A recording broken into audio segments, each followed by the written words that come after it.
하나님이 기름 부으신 하나님의 선지자 엘리사는 하나님의 뜻을 이루기 위해서 홀로 활동한 게 아니라 선지자 학교를 세워서 종들을 기르고 종들과 함께 사역을 했습니다. 지난주 본문에는 그 종들 중에서 불순종해서 나병 걸리는 악하고 게으른 종 게하시에 대해서 말씀을 주셨고요. 오늘 본문은 그 종들 중에서 어려운 형편 속에서도 잘 순종하는 착하고 충성된 종들의 모습을 보여주고 있습니다. 예수님도 종들과 함께 하나님 나라를 세우십니다. 예수님을 따르는 종들 중에는 가롯 유다처럼 악하고 게으른 종들도 있고 또 착하고 충성된 종들도 있습니다. 악하고 게으른 종들은 나중에 정체가 밝혀지고 착하고 충성된 종들은 그들도 정체가 밝혀져서 칭찬받게 될 것입니다. 자, 그렇다면 예수님을 따르는 그 종들 중에 착하고 충성된 제자들이 가지고 있는 제자의 모습은 어떤 모습일까요? 오늘 본문이 세 가지를 보여주고 있습니다. 첫 번째로 착하고 충성된 종들은 항상 일하려고 하는 모습을 가지고 있습니다. 엘리사의 제자들이 많아져서 거주할 공간이 부족했을 때 엘리사에게 가서 집 좀 주세요 한 게 아니고 우리가 집을 지을 수 있도록 허락을 구했습니다. 본문의 1절과 2절입니다. 선지자의 제자들이 엘리사에게 이르되 보소서 우리가 당신과 함께 거주하는 이곳이 우리에게는 좁으니 우리가 요단으로 가서 거기서 각각 한 제목을 가져다가 그곳에 우리가 거주할 처소를 세우사이다 하니 엘리사가 이르되 가라 하는지라. 성도 여러분, 돈이 필요할 때 하나님께 돈 달라고 기도해야 합니까? 아니면 하나님께 돈 벌 수 있는 일을 달라고 기도해야 합니까? 어떤 것이 바른 기도일까요? 급할 때는 하나님이 돈을 주실 수도 있습니다. 그러나 이머전시 상황이 아니면 하나님은 돈이 필요할 때 돈을 주시는 게 아니라 돈 벌 수 있도록 일을 주십니다. 예수님이 탄생하셨을 때 동방박사들이 별의 인도를 받아서 예수님 태어나신 곳까지 왔습니다. 근데 자세히 보시면 그 별이 그들을 항상 인도했던 게 아니고 별이 그들에게 꼭 필요했을 때만 나타나서 그들을 인도했습니다. 매튜 풀이라는 목사님은 이렇게 말합니다. 별은 동방박사들이 예루살렘을 향하여 가는 도중에는 한동안 자취를 감추었지만 예루살렘은 너무나 유명한 곳이어서 별의 인도가 필요하지 않았기 때문에 이제 예루살렘을 벗어나자마자 다시 나타나서 문득 앞서 인도하여 가다가 악이 있는 곳 위에 머물러 있었다. 우리는 하나님의 인도를 기다리며 별만 찾아서는 안 됩니다. 급하면 하나님이 별 같은 특별 계시를 통해 인도하시지만 평소에 하나님은 우리의 상식을 통해서 인도하십니다. 하나님이 별을 통해서만 인도하신다고 믿는 사람들을 신비주의자라고 부릅니다. 급할 때 하나님은 다른 사람들을 통해서 구제의 돈을 주시지만 평소에 하나님은 우리가 돈이 필요하면 돈을 벌 수 있는 일을 주십니다. 그래서 이렇게 말씀하십니다. 우리가 너희와 함께 있을 때에도 너에게 명하기를 누구든지 일하기 싫어하거든 먹지도 말게 하라 하였더니. 달란트 비유에 나오는 한 달란트 받은 종이 주인에게 악하고 게으른 종아 소리를 들었습니다. 그 이유는 그가 어떤 악한 일을 했기 때문이 아니라 그가 선한 일을 하지 않았기 때문입니다. 한 달란트 받은 종은 절대로 악한 일을 행한 적이 없습니다.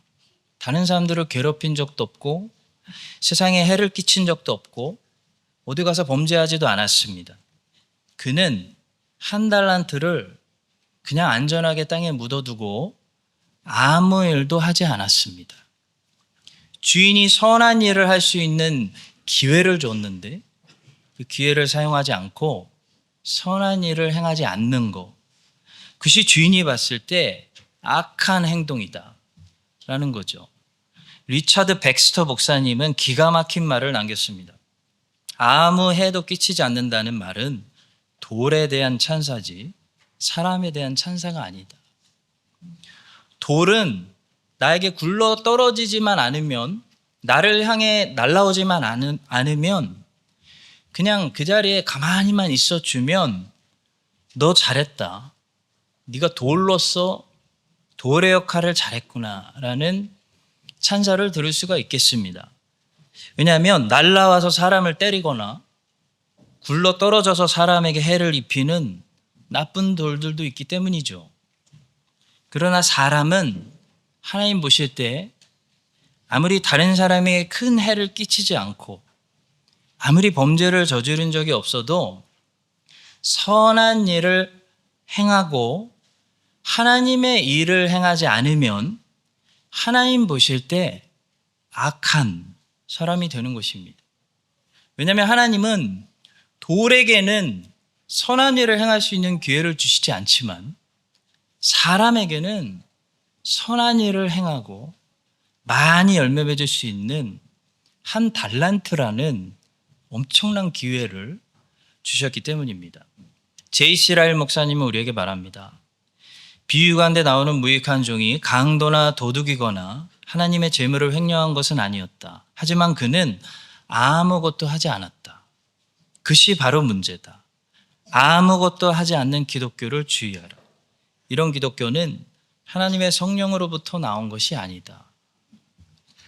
죄는 행함으로 짓는 죄가 있고 행하지 않음으로 짓는 죄가 있습니다.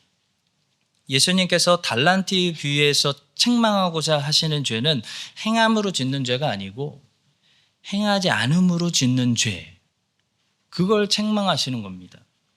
헬라어로 죄라는 단어는 타겟에서 관역에서 벗어나다라는 뜻입니다. 화살을 주인이 관역에 쐈는데 화살이 관역에서 벗어나는 것이 sin, 죄의 개념입니다. 화살을 관역에 쐈는데 주인이 화살이 관역에서 벗어나면 두 가지 문제가 발생합니다. 하나는 엉뚱한 것을 가서 맞추게 되는 일이 발생하고, 하나는 마땅히 맞추었어야 되는 것을 못 맞추는 결핍의 문제가 발생합니다. 하나는 행하지 말았어야 하는 일이 발생한 거고, 하나는 했어야 하는 일을 하지 못한 결핍이 발생하는 것입니다. 하나님이 사람을 만들었을 때는 계획이 있습니다. 그 사람을 통해서 이루고자 하는 계획이 있고 마땅히 받으셔야 하는 영광이 있기 때문에 사람을, 인생을 만든 겁니다.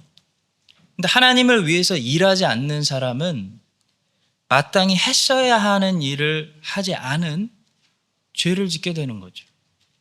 그래서 어셔라는 대주교는 이런 회개의 기도를 남겼습니다.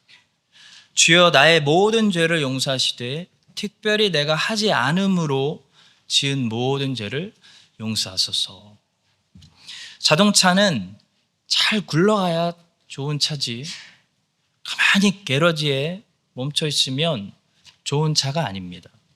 사람은 하나님을 위해서 일해야 좋은 사람이지 교회에 아무 해를 끼치지 않는다고 좋은 인생이 아닙니다. 엘리사의 제자들은 필요한 거 엘리사한테 달라고 한 게 아니고 집을 만들겠다고 허락해달라고 일을 하려고 했습니다. 예수님의 제자들인 여러분과 저도 세상 사람들 닮아서 놀려고만 하지 마시고 예수님 따라서 평생 일하는 사람들이 되시기를 일을 주시고 기회를 주시는 예수님의 이름으로 축복합니다. 두 번째로 엘리사의 제자들은 어떤 사람들이었냐면 책임지려고 했다는 사실입니다. 본문에 나오는 제자들의 형편을 보니까 넉넉지 않았던 것 같아요. 나무를 베야 되는데 도끼가 없어요. 도끼를 빌려왔는데 도끼질을 하다가 도끼가 물에 빠졌습니다. 빌려온 것을 잃어버렸을 때 자기가 빌려온 그 다른 사람의 소유에 대해서 이 제자는 책임감을 강하게 느끼고 있습니다. 본문 5절입니다. 한 사람이 나무를 벨 때에 쇠도끼가 물에 떨어진지라 이에 외쳐 이르되 내 주여 이는 빌려온 것이니이다.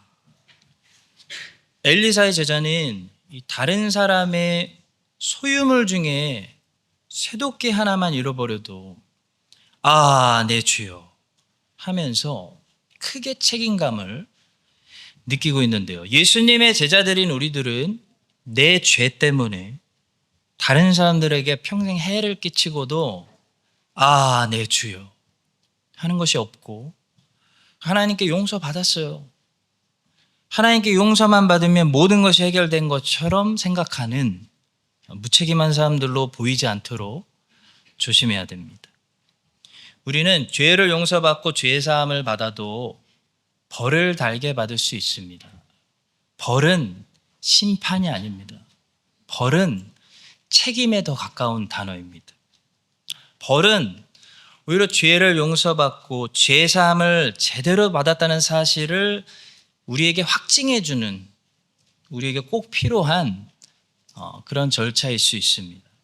미국에서 어떤 분이 어느 날 경찰을 찾아왔습니다. 제가 지금 실수로 총을 쏴서 친구가 죽었습니다.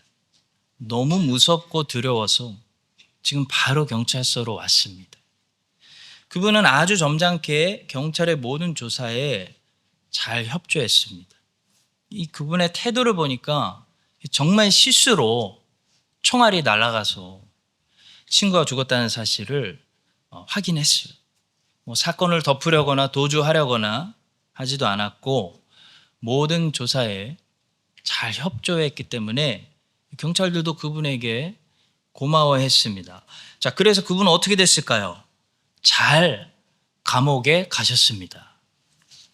여러분, 사람이 죽었는데 실수든 고의든 가해자가 감옥에 가는 것이 맞습니다.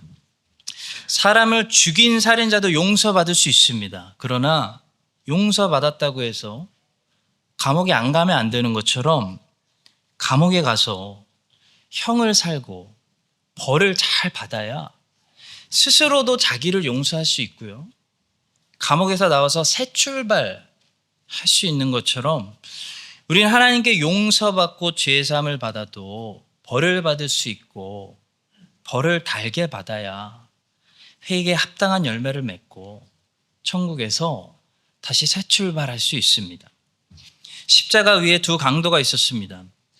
예수님께 용서받고 죄사함 받은 강도는 이 벌을 거부하거나 불평하지 않고 벌을 달게 받았습니다.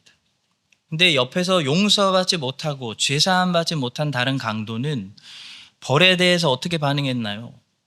이 벌에서 네가 그리스도면 빨리 나를 구원하라고 그리스도께 불평하고 따졌습니다.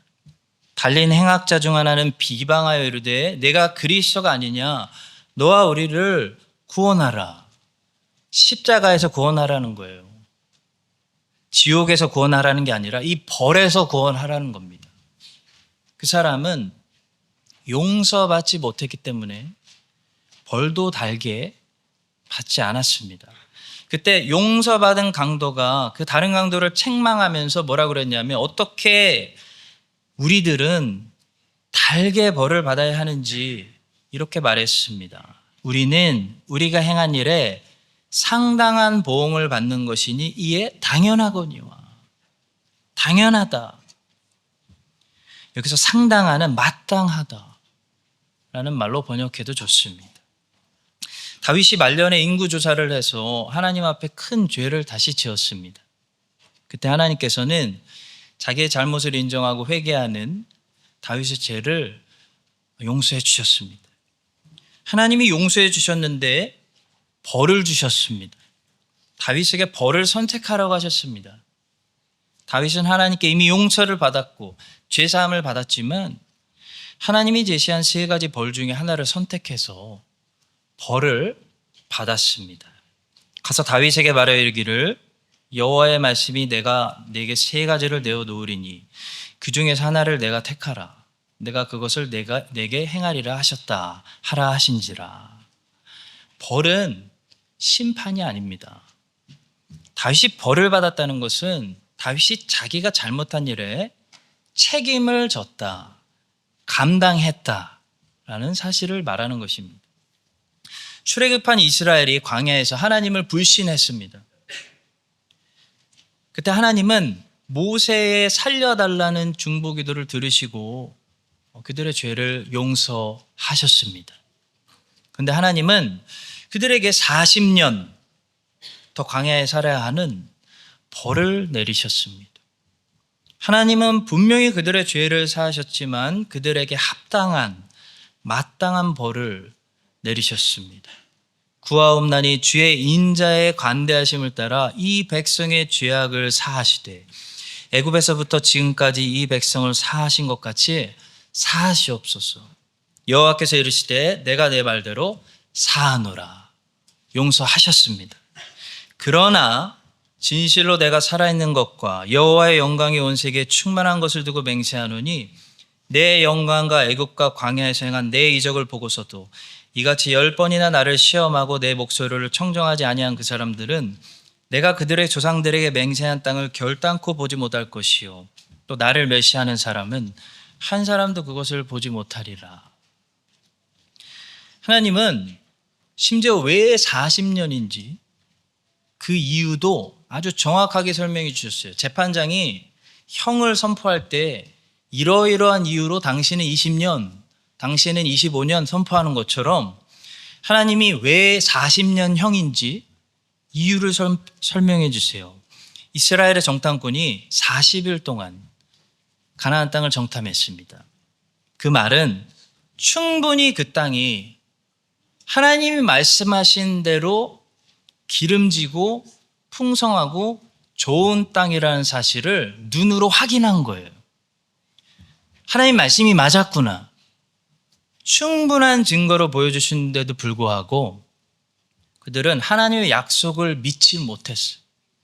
신뢰하지 못했기 때문에 40일이 40년이 되어 그들은 40년을 무기징역, 광야에서 살아야 되는 그런 형벌을 받았습니다. 너희는 그 땅을 정탐한 날 수인 40일의 하루를 1년으로 쳐서 그 40년간 너희의 죄악을 담당할지니 너희는 그제서야 내가 싫어하면 어떻게 되는지를 알리라 하셨다 하라. 성도 여러분, 벌은요 아주 공평한 겁니다. 우리 하나님은 정의로워서 벌을 주실 때 절대로 지나치도록 주시지 않고 부족하도록 주시지 않고 아주 마땅하게 주십니다. 성경에는 이런 말씀이 있습니다. 진실로 내게 이르노니 내가 한 푼이라도 남김이 없이 다 갚기 전에는 결코 거기서 나오지 못하리라. 우리는 이 땅에서 우리의 형을 다 살고 다 갚을 때까지 이 땅을 떠나지 못하고 다 살고 다 갚아야 이 사망의 몸에서 벗어나고 굿바이하고 떠날 수가 있습니다. 그것이 우리 죄인들이 마땅히 져야 하는 우리의 책임입니다. 사도 바울이 교회를 잔혹하게 핍박했던 사람이에요. 그러다가 예수님의 은혜로 죄 용서를 받고 사도가 되었습니다. 자, 그때 예수님께서 아나니아에게 새로 용서받고 거듭난 사도 바울의 그 남은 인생, 새 인생에 대해서 뭐라고 말씀하시냐면 그가 내 이름을 위하여 얼마나 고난을 받아야 할 것을 내가 그에게 보이리라 라고 말씀하셨습니다. 왜 예수님은 용서하셨는데 거듭나서 이제 새로워진 사도 바울의 남은 인생을 향하여 그가 얼마나 앞으로 사랑받을지, 그가 얼마나 축복받을지, 그가 얼마나 은혜 받을지 내가 그에게 보이리라 라고 하지 않으시고 그가 얼마나 고난받아야 할지 내가 그에게 보이리라 라고 마치 그의 형을 선포하듯이 말씀하셨을까요? 죄수가 자기에게 주어진 그 형을 10년이든 20년이든 감옥에서 다 살 때까지 못 나오는 것처럼 우리가 우리에게 마땅한 책임을 지고 한 푼이라도 다 갚을 때까지 결코 거기서 나오지 못하기 때문입니다. 지난번에 우리 선교사님께서 부모에게 순종하라 자녀들아 라는 귀한 말씀으로 하시면서 자기 아들과 딸에 대해서 말씀하셨는데요. 우리 선교사님 딸은 어렸을 때부터 부모 말에 잘 순종하셨어요. 우리 주일학교 친구들 잘 들으세요. 선교사님 말 잘 들어서 부모의 마음에 한 번도 근심이 된 적이 없어요. 그래서 선교사님 이렇게 보니까 딸은 항상 그 길이 평안하고 형통하게 잘 풀렸다 하셨고, 그러니까 아들은 그 부모님 말을 안 들어서 부모님 마음에 근심이 되셨대요. 근데 지금은 하나님의 은혜로 잘 되었지만 그 잘 되기까지 그 아들은 그 길을 고생스럽게 많이 돌아오셨다고 하시지 않았습니까? 저는 그 말이 정말 우리 모두에게 적용되는 사실이라고 믿습니다. 여러분, 이삭이 어렸을 때부터 하나님의 말씀과 아버지 말씀에 잘 순종해서 모리아산까지 올라가서 그 제단 위에 누웠던 친구입니다. 그 정도로 하나님과 아버지 말씀 잘 듣는 이삭이 어떻게 되었습니까? 기근 왔는데 혼자 100배의 축복받고 그 길이 형통했어요. 야곱은 결국은 잘 되었습니다. 그러나 야곱은 사기 많이 치고 속이고 아빠 엄마한테 거짓말하고 욕심 부리고 세상 거에 집착하고 인간적인 머리를 많이 쓴 그 야곱은 자기가 말한 대로 정말 험악한 세월을 살아야 하지 않았습니까? 성도 여러분, 죄는 무서운 것입니다. 우리가 무슨 죄를 져도 용서받을 수 없는 죄는 없습니다. 누구든지 예수님을 믿으면 십자가 위의 강도처럼 하나님은 예수 안에서 우리의 모든 죄를 다 용서해 주시고 사해 주십니다. 그러나 우리가 하나님의 말씀을 안 들은 만큼 우리는 이 땅에서 우리의 책임을 무겁게 감당해야 할지도 모릅니다. 하나님의 자녀들에게 이 땅에서의 남은 삶은 어떻게 보면 죄수가 감옥에서 자기 죄의 책임을 지고 형을 사는 것 같은 삶이 될 수도 있습니다. 제가 어느 책에서 읽었던 말인데요. 어느 책인지 누구 말인지 정확히 기억은 안 나는데 그 내용이 너무 충격적이어서 내용은 확실히 기억납니다. 대충 이런 내용이었습니다. 천국에 갈 하나님의 자녀들에게 이 땅은 그들이 경험하는 마지막 지옥이고, 지옥에 갈 마귀의 자식들에게 이 땅은 그들이 경험하게 될 마지막 천국이다. 하나님의 자녀 여러분, 죄사함 용서받으신 자녀 여러분, 이 땅을 천국이라고 생각하지 마십시오. 천국을 기다리고 있는 하나님의 자녀들에게 이 사망의 몸을 가지고 평생 싸우고 자숙하며 감당하고 살아가야 되는 이 세상의 삶은요, 죄수가 평생 자숙하며 살아가야 하는 감옥에 사는 것과 같습니다. 그래서 사도 바울이 이런 죄수의 고백을 우리를 대신해서 하지 않았습니까? 오라 나는 공고한 사람이로다. 이 사망의 몸에서 누가 나를 건져내려? 이 땅은 하나님의 자녀들이 어떻게 보면 우리가 죄 지은 것들을 우리가 다 감당하고 책임지며 다 갚을 때까지 나가지 못하는 그런 감옥과 비슷합니다. 근데 여러분, 감옥 안에도 모범수가 있지 않습니까? 크리스찬은 어떤 사람이냐면 모범수 같은 사람이에요. 회개하는 죄인, 뉘우치는 죄인, 책임지는 죄인, 모범수 같은 사람입니다.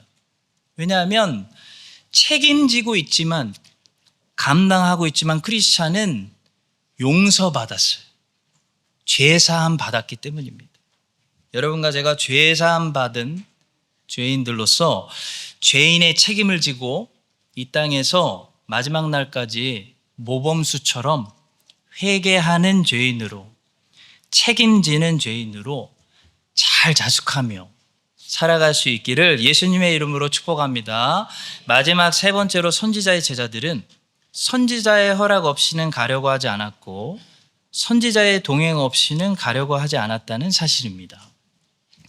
본문 2절은 제자들이 집 짓는 일을 시작하기 전에 먼저 선지자의 허락을 구하고 있는 말씀입니다. 우리가 요단으로 가서 거기서 각각 한 제목을 가져다가 그곳에 우리가 거주할 처소를 세우사이다 하니 엘리사가 이르되 가라, 허락합니다. 그리고 본문 3절은 제자들이 선지자의 동행을 구하고 있는 말씀입니다.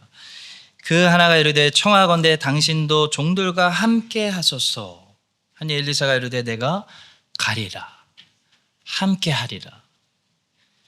예수님의 신실한 제자들은요, 항상 자기 판단대로 하지 않고 하나님의 허락을 알아보기 위해서 하나님의 말씀에 귀를 기울입니다.